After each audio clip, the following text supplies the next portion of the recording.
Directed by Christoph Gans, Return to Silent Hill attempts to recapture the psychological horror and emotional weight of the Silent Hill 2 game, but what unfolds on screen is a frustrating, incoherent mess that's bad on so many levels. Honestly, it's just baffling. At first, the movie seems determined to follow the blueprint of the beloved game, which is about a grieving man who receives a mysterious letter and journeys into the fog-choked town of Silent Hill in search of a lost love. Fans will immediately recognize the setup, and for a brief moment it feels like we might finally get a faithful adaptation of the video game. Unfortunately, that hope evaporates really quickly. And I'll go on to say that the film goes completely off the rails after its promising opening.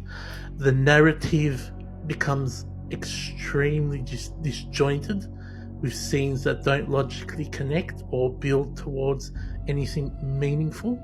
Characters appear and disappear without purpose. There's no emotional beats. The emotional beats fall flat because the editing is so choppy that no moment is allowed to breathe. Instead of psychological dread, we get just confusion. The acting doesn't help at all because the performances range from wooden to unintentionally over the top, stripping the story of any emotional grounding. And also the lead character never convincingly conveys the deep grief and guilt that define the heart of the Silent Hill 2 game. Supporting characters feel like placeholders rather than real people, which makes it nearly unbearable to watch and impossible to care about their fates. I mean, really, I didn't care if they died. I mean, I did care if they died, but I mean, I was just hoping that at least the kills would be good on screen. Then there's the CGI, probably one of the biggest weaknesses of this film. The visual effects look unfinished and artificial, almost like it's AI generated and undermining what should be terrifying creatures. But it's not, it just looks like CGI flop.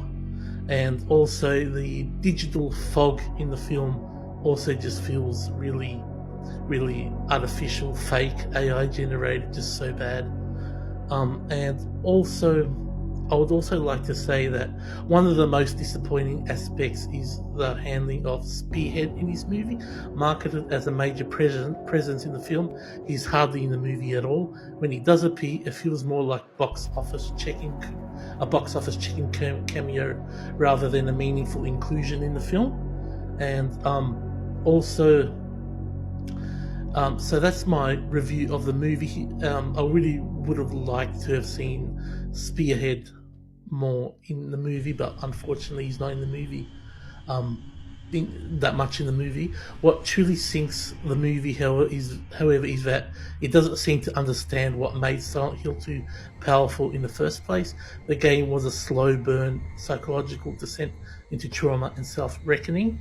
The film starts in that direction and then abandons it in favour of random plot details and spectacular shit CGI. It becomes loud where it should be quiet, explicit where it should be ambiguous. And so in the end, sorry to say, but Return to Silent Hill is a hollow adaptation that mistakes it's just so bad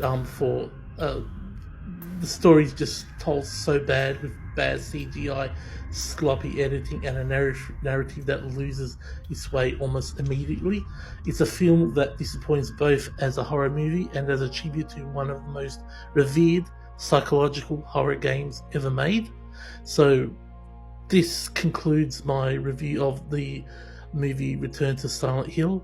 It's extremely bad. Don't waste your time going to see it at the movies because you're just going to have a terrible time.